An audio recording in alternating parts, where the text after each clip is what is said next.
Hello दोस्तों, तो यहाँ पे हमें एपिसोड के शुरुआत में दोबारा से लाइट के हाई स्कूल के इंग्लिश क्लास का सीन दिखाया जाता है और यहाँ पे टीचर उसे एक सेंटेंस को जापानीज में कन्वर्ट करने के लिए कहता है और लाइट हमेशा की तरह उस सेंटेंस को ट्रांसलेट कर देता है। वहाँ पे ryuk भी होता है और ryuk के साथ जब वो होता है तो ryuk कंटिन्यूसली लाइट से बात कर रहा होता है, लेकिन लाइट कहता है कि भले ही तुम्हारी आवाज कोई और नहीं सुन सकता, लेकिन मेरी आवाज तो सुन सकते हैं ना, तो शांत रहो। यहाँ पे एक लड़का लाइट से बात करने की कोशिश करता है, लेकिन लाइट कहता है कि मैं अभी बिजी हूँ। तो ryuk कहता है कि क्या बिजी, क्या तुम तो हमेशा की तरह अपने कमरे में जाके वो डेथ नोट यूज करोगे ना, ऐसा तो कुछ इम्पोर्टेंट नहीं है। तो लाइट कहता है हाँ इम्पोर्टेंट तो है। तो जब लाइट घर पे आता है तो यहाँ पे वो फिर से डेथ नोट में क्रिमिनल के नाम लिखना शुरू कर देता है जो भी न्यूज ब्रॉडकास्ट में दिखाए जाते हैं। यहाँ पे ryuk कहता है कि इतनी मेहनत क्यों कर रहे हो। तो यहाँ पे लाइट ryuk को बताता है कि स्कूल से आने के बाद क्रैम स्कूल से पहले उसके पास सिर्फ यही टाइम होता है डेथ नोट में नाम लिखने के लिए। साथ ही साथ उसको अपनी स्कूल की परफॉर्मेंस भी ठीक रखनी है, तो उसको बराबर पढ़ाई भी करनी होगी।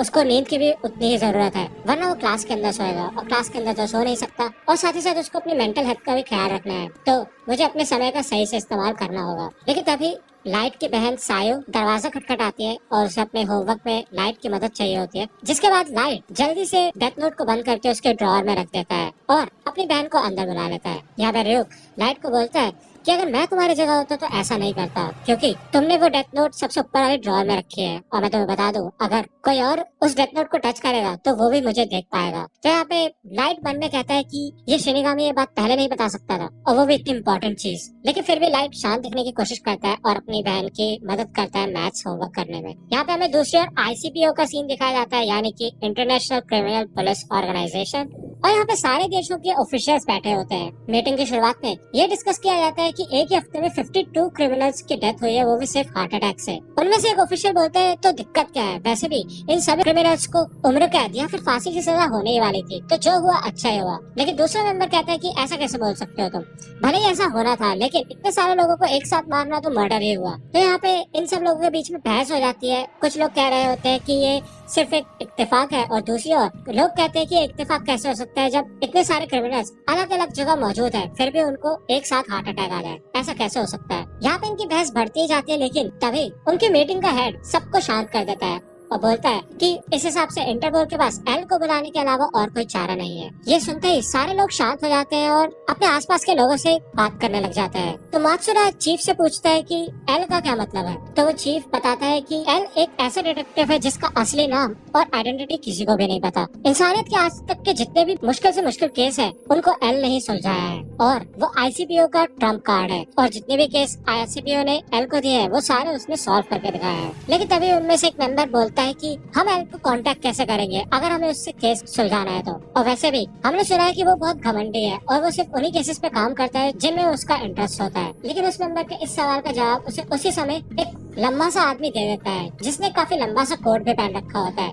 उसका चेहरा छुपा हुआ होता है और उसने एक हैट पहन रखी होती है। चीफ बताता है कि वो आदमी वाटारी है और ICPO उसके जरिए ही एल से कांटेक्ट कर सकते हैं। वाटारी बताता है कि एल ने पहले से ही इस केस पे इन्वेस्टिगेशन शुरू कर दिया है। वाटारी अपना लैपटॉप ओपन करता है और डिस्प्ले पे एल लेटर लिखा होता है। यहाँ पे हमें लैपटॉप से आवाज आनी शुरू होती है और वो आवाज भी नॉर्मल नहीं होती, एक तरीके से उस आवाज में डिस्टर्बेंस होती है, जिससे कि एल की असली वॉइस कभी किसी को ना पता चले। वो अपना नाम बताता है कि मेरा नाम एल है। एल इंटरपोल के सभी मेंबर्स को बताता है कि मुझे ICPO की सब ऑर्गेनाइजेशन की मदद चाहिए होगी, खास करके जापानीज टास्क फोर्स, क्योंकि एल को शक होता है कि जो मास मर्डरर है वो जापान में ही रहता है। यहाँ पे हमें दिखाया जाता है कि लाइट और ryuk एक खंडर में होते हैं और लाइट अपनी नोटबुक को सुरक्षित रखने के लिए एक ट्रैप बना रहा होता है जिसमें आग लग जाती है। जब वो घर आता है तो वो अपनी ड्रॉअर ओपन करके दिखाता है, उसमें एक नॉर्मल सी डायरी रखी होती है। ryuk कहता है कि तुमने उसे छुपा दिया, लेकिन चाबी भी लगे छोड़ दी तुमने।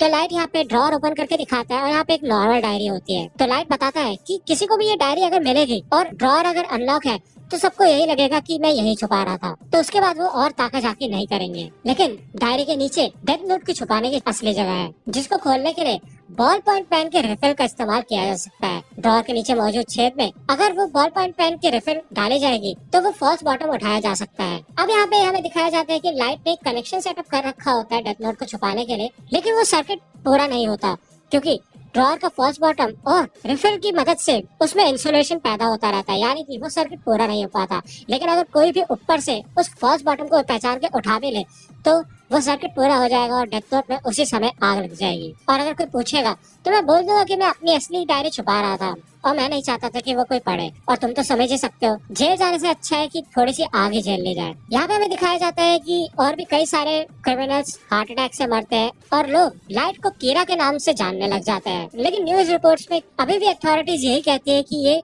एक प्रकार का कोइंसिडेंस है और वो कीरा के होने को नहीं स्वीकारते। हमें दिखाया जाता है कि कीरा के लिए कई फैन वेबसाइट्स भी बनने लग जाती है जो कि कीरा को सपोर्ट करती है। लाइट बताता है कि भले हम किसी बच्चे से पूछेंगे कि अगर कोई बुरा इंसान है तो उसे मारना सही रहेगा तो वो मना ही करेंगे। ऐसी पब्लिक में भी लोग पब्लिक के हिसाब से ही एक्ट करते हैं, लेकिन इंटरनेट पे जहाँ पे वो अपनी पहचान छुपा सकते हैं वो अपनी दिल की बात कह सकते हैं। तो इसलिए जिन लोगों ने कोई भी बुरा काम नहीं किया है वो कीरा के साथ है और जिन्होंने कुछ भी बुरा काम किया है वो डर डर के जी रहे हैं। दुनिया को ऐसा ही होना चाहिए। लेकिन तभी आईसीपीओ की तरफ से एक वर्ल्ड वाइड ब्रॉडकास्ट होता है टेलीविजन पे और यहाँ पे सूट में एक आदमी होता है जिसका नाम होता है लिंड एल टेलर जो कि है एल। तो यहाँ पे एल सामने आ जाता है और यहाँ पे हमें जापानीज टास्क फोर्स का सीन दिखाया जाता है जो कि लाइव ब्रॉडकास्ट को देख रहे होते हैं। मात्सुरा अपने चीफ से पूछता है कि आज तक उसने अपना फेस रिवील कभी नहीं किया तो इस बार क्यों। तो चीफ बोलता है कि शायद इस केस के लिए एल सीरियस हो। तो यहाँ पे लिंड एल टेलर बोलता है कि कीरा मुझे पता है कि जो भी तुम कर रहे हो वो तुम्हारे हिसाब से सही है, लेकिन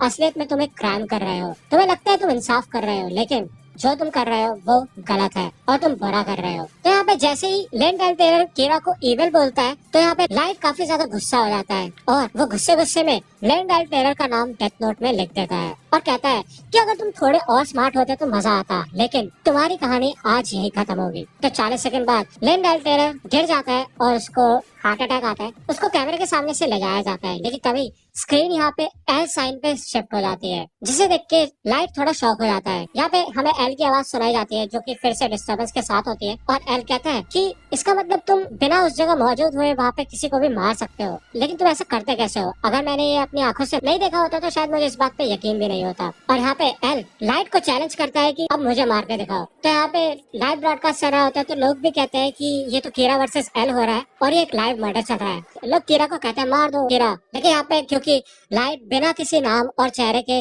नहीं मार सकता तो वो बस खड़ा होकर देखता रहता है। तो यहाँ पे एल कहता है कि तुमने तो मेरे को काफी अच्छा हिंट दे दिया, तो मैं तुम्हें एक बात बताता हूँ। भले हमने प्रोग्राम की शुरुआत में कहा था कि ये वर्ल्ड वाइड ब्रॉडकास्ट है, लेकिन असलियत में ये ब्रॉडकास्ट सिर्फ जापान के कांटो रीजन में चल रहा है। और अब तुम सोचोगे कि मैंने इसी जगह को क्यों चुना, तो तुम्हारा पता लगाने के लिए मैंने तुम्हारे फर्स्ट विक्टिम को पहचान लिया जिसको तुमने डे केयर में अपना निशाना बनाया था। और तुम्हारा लक अच्छा है कि तुम कांटो रीजन में रहते हो क्योंकि यहाँ की पॉपुलेशन सच में बहुत ज्यादा है। इस वजह से तुम्हें ढूंढना थोड़ा मुश्किल हो सकता है, लेकिन कोई बात नहीं, मैं तुम्हें पकड़ लूंगा और तुम्हें सजा दूंगा। फिर उसके बाद तुम मुझे मिलके बता सकते हो कि तुम ये सारे मर्डर्स कैसे कर रहे हो। और यहाँ पे ब्रॉडकास्ट ऑफ हो जाता है और पुलिस काफी ज्यादा खुश हो जाती है और मोटिवेट हो जाती है कि एल सच में काफी कमाल का है। यहाँ पे लाइट अपने शौक से उभरता है और लाइट और एल दोनों एक साथ बोलते हैं कि तुम जहाँ कहीं भी छुप के बैठे हो मैं तुम्हें ढूंढ के निकालूंगा और तुम्हें खत्म कर दूंगा। और वो दोनों अपने आप को ही कहते हैं कि हम ही है इंसाफ।